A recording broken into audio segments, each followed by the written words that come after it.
Je me trouve à la fois un et multiple, puisque au moins deux, puisque je veux aussi, je vais vous dire d'abord ce que Judith Miller voulait dire à Nourrit si elle avait pu venir. Elle voulait lui dire trois choses. D'abord que pour elle, Nourrit réussit à faire du cinéma un art de la lecture.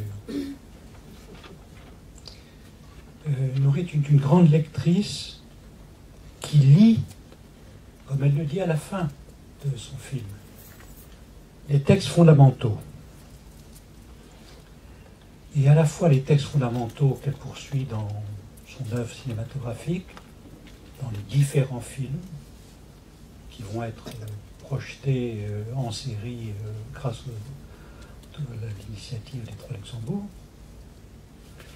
Et aussi, elle lit la peinture de Quattrocento.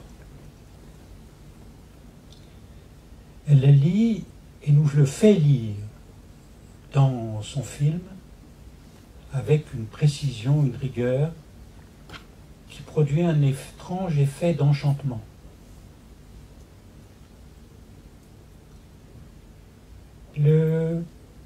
L'autre point que vous voulez te dire, Judith, c'est qu'elle est sensible à ton art de lire avec rigueur et produire de l'enchantement. Elle considère que ce n'est pas étranger à évidemment à la culture hébraïque.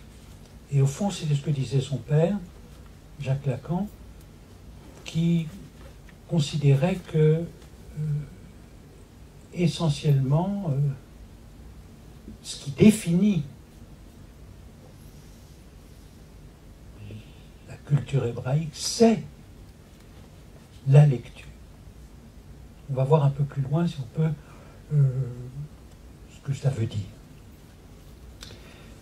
Et enfin, elle trouvait formidable le choix dans le dialogue avec Sarah Stern, le choix de la vignette clinique qu'a choisi Sarah Stern, qui nous parle alors beaucoup, là en tant que psychanalyste directement. C'est très évocateur et en même temps c'est extrêmement délicat, c'est fait avec un tact formidable. Alors moi, ce que je voulais te dire, c'est d'abord que dans toute la série des films, on voit qu'en effet, tu t'attaches à filmer un espace particulier. Il y a une topologie de Nourrit Aviv. Tu filmes un espace dans lequel à la fois il y a l'espace, la couleur, l'absence de couleur et la parole. Et que c'est en quelque sorte, il y a l'espace plus la quatrième dimension de cette articulation de la voix et de la parole. Dans ton film, les murs, les jardins, le désert, la mer, qui sont souvent filmés en grands aplats, laissent la place au moment même où commence le son, comme dans le premier plan du début, où on a le mur avec la fenêtre, et ensuite la caméra passe et on a une sorte de grande ouverture sur l'espace au moment où commence le texte de Luc.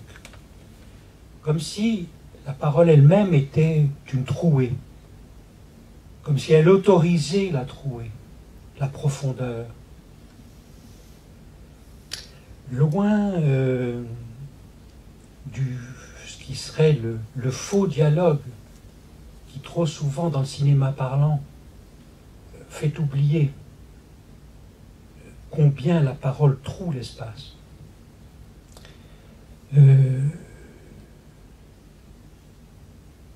Nourrit fait apparaître cette autre dimension. Mon ami Gérard Vagement avait écrit un texte il y a très longtemps sur l'Annonciation, dans lequel il disait que les Annonciations, il commençait à travailler avec Arras, et les Annonciations font apparaître le trou de la voix. Il disait l'annonciation silencieuse fait apparaître le trou de la voix.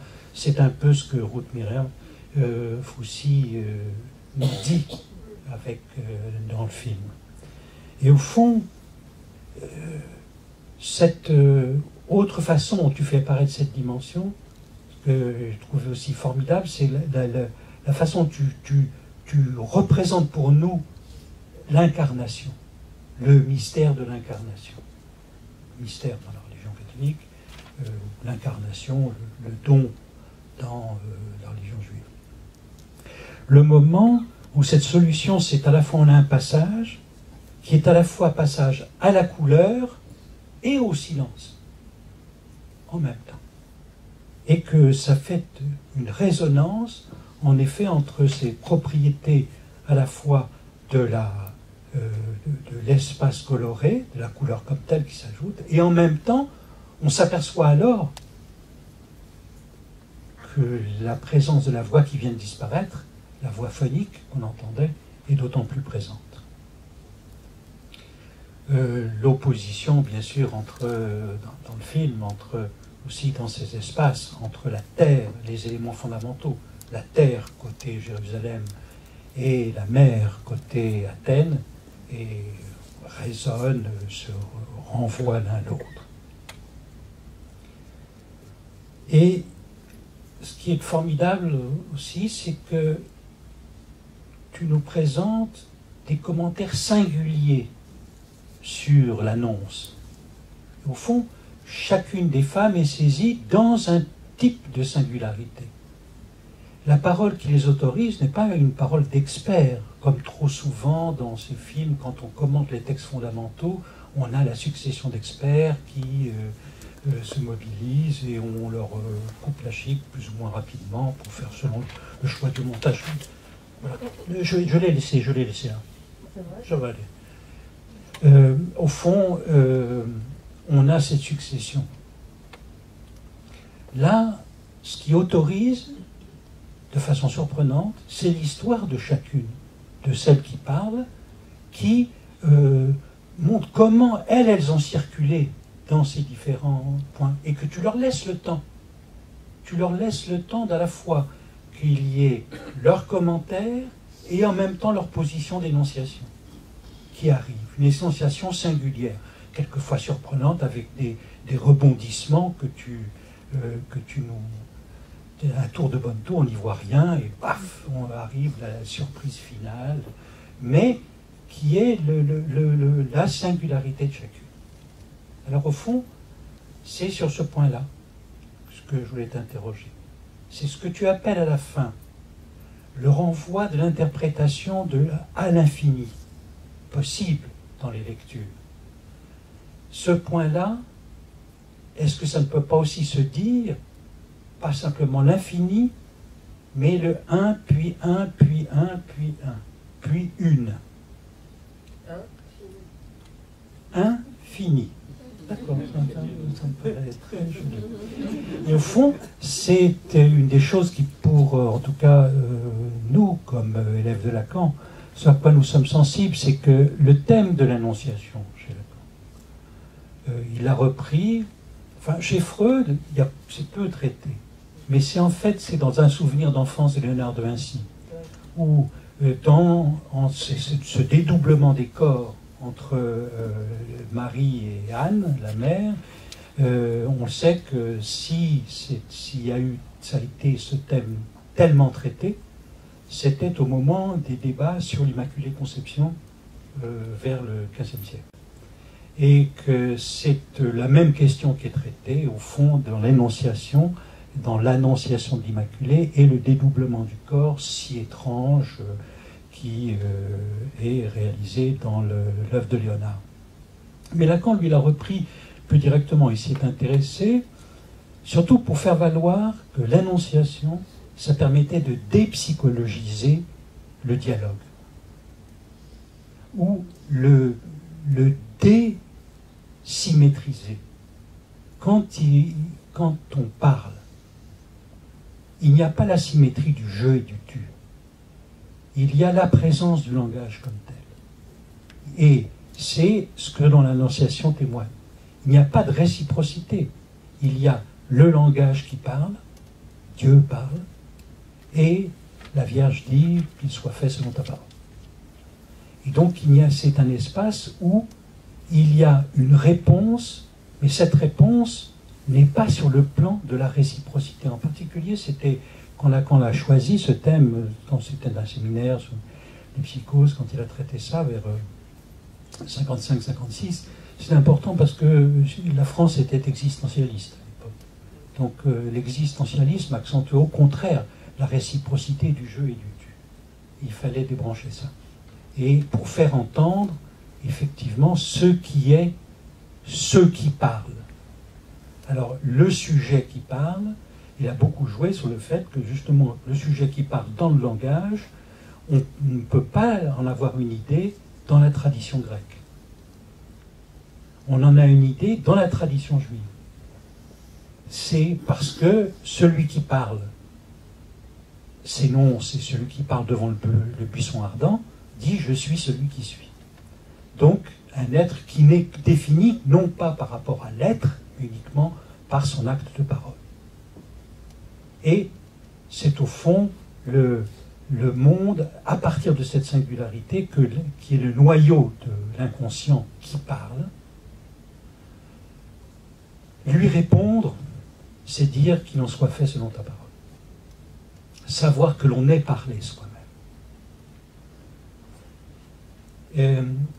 C'est à partir de cette position qu'on va explorer, disons, la singularité de ce qui se dit dans l'inconscient. Mais de façon paradoxale, enfin, ou disons de façon à côté, ça n'est pas avec l'Annonciation qu'il va traiter la suite des positions féminines. Ça sera, on le sait, avec Sainte Thérèse plutôt. C'est-à-dire les corps baroques traversés par la jouissance très singulière de ces saintes catholiques qui témoignent de leur, justement, qu'elles sont traversées non seulement par le langage, si on veut, par cette être, mais par la jouissance elle-même, et qui n'est pas celle du régime masculin. Pour nous faire... et ensuite, il va construire ce monde où s'articule cela, qui va rejoindre, je crois, une de tes préoccupations, qui est justement de montrer ces singularités par où chacune de celles qui parlent est traversée par une histoire et ce qui est un secret ou une jouissance particulière liée à chaque histoire, quelque chose qui a été éprouvé dans le corps, véritablement, qui a été pour chacune un événement de corps. C'est un peu le point, c'est comme ça, je rajouterais dans les interprétations celle qui n'y est pas, ce qui est en creux, qui est la façon dont Philippe Solers, quand il dialoguait avec Godard dans le « Je vous salue Marie », où il reprenait ce thème, lui, il le faisait à partir de son idée d'un monde, enfin sa fascination pour Dante. Dante qui, dans le Paradis, dans le chapitre 33, reprend les paroles de Saint Bernard, désignant la Vierge comme à la fois la fille de son fils et un point d'absolu ancrage. Qu'est-ce qui fascine tellement là-dedans? Ce qui fascine, c'est que pour lui, Dante, ou cette interprétation-là de l'annonce, définit un mode de la jouissance délivré de l'interdit de l'Oedipe.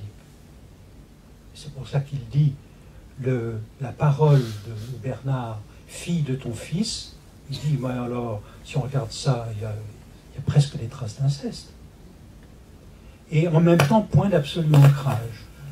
Et tout son monde, le monde qui développe de la passion fixe, comme il le dit même, c'est au fond un monde qui tente de poursuivre uniquement avec cette question de la féminité comme point d'ancrage et à interroger dans ces différentes, sous la rubrique du mystère féminin, si l'on veut, de la jouissance féminine, l'interroger, délivré du monde de l'interdit. Et c'est pour ça qu'il dit que lui, il est pour le paradis et pas pour l'enfer, parce que l'enfer, c'est en fait le monde encore marqué par l'interdit. et que le paradis c'est un enfer mais délivré du régime de l'interdit. Et par là il retrouve, évidemment c'est sa lecture aussi de Lacan, sa lecture de cette possibilité d'isoler ainsi des positions singulières et qui ne tombent pas sous le régime,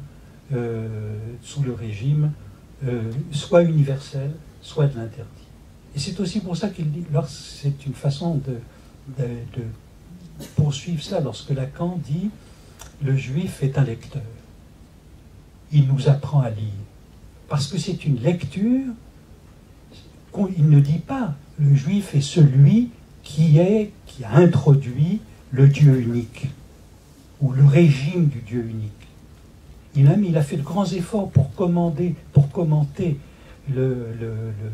ce qui s'appelle chez les catholiques le sacrifice d'Isaac et chez les juifs l'Akedah. On s'est retrouvé à Tel Aviv en 2006 dans une conférence où tu étais là, sur cette question, puisqu'il le reprise de Lacan de l'Akedah, c'est de dire qu'on remplace, si justement ça n'est plus la lignée d'Abraham qui est en jeu, mais la parole singulière que Abraham va dire à Isaac. C'est la baraka, c'est la baracha, qui est ce qui se transmet de singularité du père au fils, et au fond, il a essayé de reprendre cette reprise, de passer d'un universel à un singulier qui fonderait, y compris à la fois l'annonce au fils, et la possibilité d'une transmission singulière entre père et fils. Même il a essayé, même essayé de faire ça avec l'islam, plus difficile. Mais il l'a fait à partir de la mystique de l'un et d'une lecture de Massignon qu'il aimait beaucoup, mystique à la fois, mystique très particulier, et avec le 1 qui permettait précisément de se placer en un point où l'un et le multiple ne sont plus pertinents. Et là, on retrouve dans ces efforts de lire les grands textes de la tradition pour rejoindre, me semble-t-il, toi, ce que tu fais avec ton art, qui est de reprendre ces textes pour bien montrer qu'ils ne nous disent pas l'un. Ils nous disent le singulier, finalement. Tu serais d'accord avec ça? Oui, mais je peux pas commenter sur l'ensemble.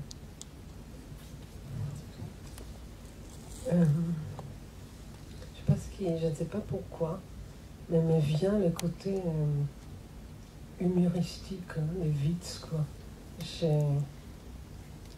Que Freud, bon, je ne sais pas, je sais que beaucoup a été écrit, mais pour moi c'est clair que Freud connaissait pas bien, hein. On dit qu'il connaissait, mais il connaissait pas bien. Mais il a, au niveau du... Bon, j'ai dit les signifiés, il ne connaissait pas, mais au niveau des signifiants, ça passait. C'est-à-dire que le Midrash, il est plein de blagues, et ça me paraissait évident qu'il en fait Yitzhak, hein, c'est celui qui rit. Et je crois que, même dans la Bible, en fait, c'est comme une blague. Quelqu'un raconte à quelqu'un, bon, quand Dieu lui a dit au père qu'il va avoir un fils, alors le père a ri, parce qu'il était vieux, et donc il appelait son fils Hillary Clinton. Mais je veux dire, Hillary. C'est-à-dire qu'il y a cette chose-là qui est là de défaire, hein, de faire par les Witz. Et c'est vraiment... C'est le Witz ou ce que dit cette femme qui parle avec une force, oui. Une énergie. Oui, une énergie absolument incroyable. Quand elle dit en hébreu, c'est le mot qui nous guide. Oui. C'est le vide, c'est incontestablement Freud. Le vide, c'est le jeu de mots qui était toujours là. Donc même si Freud ne connaissait pas, parce que son père ne lui a pas transmis, comme à Kafka d'ailleurs, c'est-à-dire que ça n'était pas transmis. Mais ça n'a pas transmis, mais il y a eu la Bible. Oui, je sais l'histoire de la Bible. De Philippon. Oui, avec Shlomo et voilà. Tout ça. Bon. Mais oui, mais en même temps, quelque chose n'était pas... C'est pour ça qu'on va vers la Grèce, hein, comme Barbara Cassin, pareil. En fait, elle dit, Barbara Cassin, oui, Léotard m'a dit que je suis allée vers la Grèce pour ne pas... Et j'ai l'impression que c'est pareil pour Freud, non? Il va vers la Grèce parce que, bon, le judaïsme, ne sait pas trop, hein, comment... Mais en même temps, il utilise la même chose.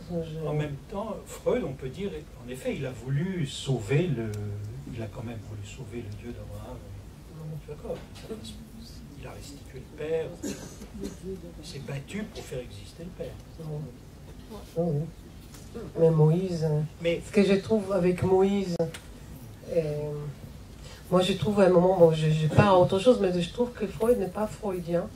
Quand il dit... à un moment donné, il écrit oui, on a trouvé les princes dans l'archéologie. Il y avait des fouilles archéologiques. Il dit bon, on a trouvé peut-être les princes. Peut-être on va trouver les vrais Moïse, les princes égyptiens. Mais il a cru vraiment que Moïse a existé. J'ai l'impression que Freud a pensé que Moïse a existé réellement. Et dans les fouilles archéologiques, on va les trouver. Donc je me suis toujours dit, il n'est pas freudien. Au lieu, c'est les fantasmes, on s'en fout, c'est pas... Et... Non, c'est clair. Oui. Son texte final, c'est clair qu'il y a un double mouvement. À la fois, c'est un retour vers la Bible. C'est un retour vers vraiment l'héritage juif qui pense, justement au moment où la guerre est là, et c'est d'autant plus ça qu'il veut penser, et en même temps avec une sortie en effet du texte pour être sûr, comme un Schliemann, d'aller retrouver Troie, d'aller retrouver Moïse, d'aller retrouver une sorte une petite trace de scientisme. Oui, mais cette histoire d'archéologie qu'on va vraiment... Bon, je trouve beaucoup plus... Je ne sais pas, je crois que Raviva Pedaya est beaucoup plus freudienne que dans ce qu'elle dit par rapport à Moïse. Et ce que je trouve vraiment bien par rapport à Moïse, qu'elle lui donne à Moïse, Raviva Pedaya dans le film, la figure maternante. Hein. Oui. C'est-à-dire, est-ce moi qui a... Qui était enceinte. Qui a engendré le multiple. Oui, est-ce moi qui a... Oui, c'est ça. Et puis, oui, bon, donc, je ne sais pas comment elle parle de Moïse. Et voilà, le Moïse avec la mère adoptive, la mère naturelle, la mère adoptive qui devient... Et après, bon, c'était pas prévu. Marie était prévue dans le film, mais je ne savais pas que Raviva Pedaya, quand elle devait parler d'Agar et Sarah, elle va me parler de Moïse. Elle va traiter le sujet principal de Marie plus tard, Marie Gauthieron, qui est la mère adoptive et la mère naturelle. Qu'est-ce que c'est naturel? Ça n'existe pas, etc. Donc, et qu'il y a tant de femmes autour de Moïse. Hein, c'est-à-dire que... Et Emouna, hein, la mère, que c'est le même mot, autour comme ça, elle tourne autour de Emouna et Moïse et Myriam, la sœur de Moïse, qui est Marie, évidemment. Donc on est là avec tous ces noms et tu fais vibrer ça formidablement. Ouais. Oui, Raviva Pedaya. Oui, c'est extraordinaire, c'est une poétesse et on a l'impression qu'elle part dans tous les sens. Il y a beaucoup de gens qui... C'est rare qu'on parle d'elle dans la salle, hein. C'est-à-dire, parce qu'elle va un peu dans tous les sens, je ne sais pas vers où elle veut aller. Et pour moi, c'est typiquement la pensée juive. Parce qu'on va dans tous les sens, on veut prouver pas une chose, c'est le multiple est là, tout ça, mais après on voit que les choses, c'est... Tu vois, lorsque tu dis le multiple est là, il y a un petit witz dans ton film. Lorsque tu termines sur Barbara Cassin, qui dit au fond qu'elle a voulu échapper au un par le multiple païen, alors qu'en fait, toi tu reprends la parole après pour dire mais non, le multiple il est là. Oui. Je crois que vraiment, justement, les Talmuds, les Midrash, c'est les multiples. C'est ça, c'est-à-dire qu'elle... Ça, c'est ta lecture à toi. Mais non, mais ça va, tel rabbin dit ça et l'autre dit ça, et après, bon, il n'y a pas de solution. On ne dit pas, on ne répond pas. Et d'ailleurs, dans le film Traduire, le premier qui parle de Midrash, Sandrick Lemeger, il a dit qu'il est devenu complètement dérouté par ça, qu'il a dit il a raison, après il a vu que l'autre a raison, donc bon. Et après quoi? Après rien. Après on reste avec ces multiples-là. Et ça, c'est tout au long, les Talmuds, ça fonctionne complètement. Et comme ça. Que tel rabbin il dit ça, et tel rabbin, après des générations plus tard, il va prendre, etc. Mais il n'y a pas la solution. Donc, pas la solution ultime, oui. Oui, tandis que chez les Grecs, ça va vers la solution. Donc Barbara, bon bref, je ne vais pas... Mais c'est vrai, quand elle dit il y a des vérités des dieux, d'accord, il y a des vérités des dieux. Mais la philosophie, elle a institué un régime de la vérité, précisément. Tandis que les Talmuds, pas du tout. Voilà. Tout au long. Le paradoxe, c'est qu'avec les dieux multiples, on accouche du régime de discours qui donnera la vérité, Aristote, hein, et puis avec le régime du Dieu un, on a dans le texte, c'est le multiple. Ils sont des régimes de texte. Le régime de Dieu peut être l'un ou le multiple, et dans le texte, ça donne exactement, précisément, le contraire. Et là, c'est un chidouche, hein. Chidouche, ça veut dire, c'est quand on renouvelle quelque chose, on dit chidouche, c'est nouveau. C'est-à-dire qu'en fait, on est en train de dire que c'est le contraire de ce qu'on pense. Hein. C'est ce sur quoi jouent tes films, beaucoup. Quand tu disais effectivement, pour traduire, c'est comme ça, même Fattersland, où ça reprend, ça explore ce paradoxe. C'est quelque chose que toi, tu as pris profondément à ta charge. Oui, je crois. C'est-à-dire que c'est pour ça que je ne fais jamais un film sur une personne. Parce qu'à un moment donné, il y a longtemps, je devais faire un film sur Derrida. Il y a très longtemps. Bon, après, ça ne s'est pas fait parce qu'on ne pouvait pas aller en Algérie. Mais ça ne s'est pas fait. Mais après, je me suis dit, je ne suis pas quelqu'un pour faire une monographie. Derrida, c'est un monde. Oui, d'accord. Parce qu'il y a beaucoup de Derrida. Il y a beaucoup de Derrida. Oui, c'est vrai. Non, je l'aimais beaucoup, beaucoup. Mais en même temps, je me suis dit... Parce que quand on fait un film sur une personne, quelque part, il faut l'aimer. Ou bien on fait contre quelqu'un. Ce qui est aussi possible, hein, quelqu'un qu'on dénonce. Mais si on fait sur quelqu'un, après, on devient un peu groupie. C'est-à-dire, on ne peut pas ne pas aimer. Moi, je me rappelle, je fais des films de fiction comme chef opérateur. J'étais toujours amoureuse des acteurs et des actrices pendant que je tournais. Après, une fois le film fini, c'était fini. Mais pendant les tournages, il fallait être amoureux, sinon je ne pouvais pas les éclairer. Je ne sais pas mettre la lumière. Je ne sais pas de quel côté il faut la mettre. Là, dans le film, tu mets la lumière sur les noms. Ouais. Formidable. Non, je mets les noms sur la lumière. Les noms sur la lumière.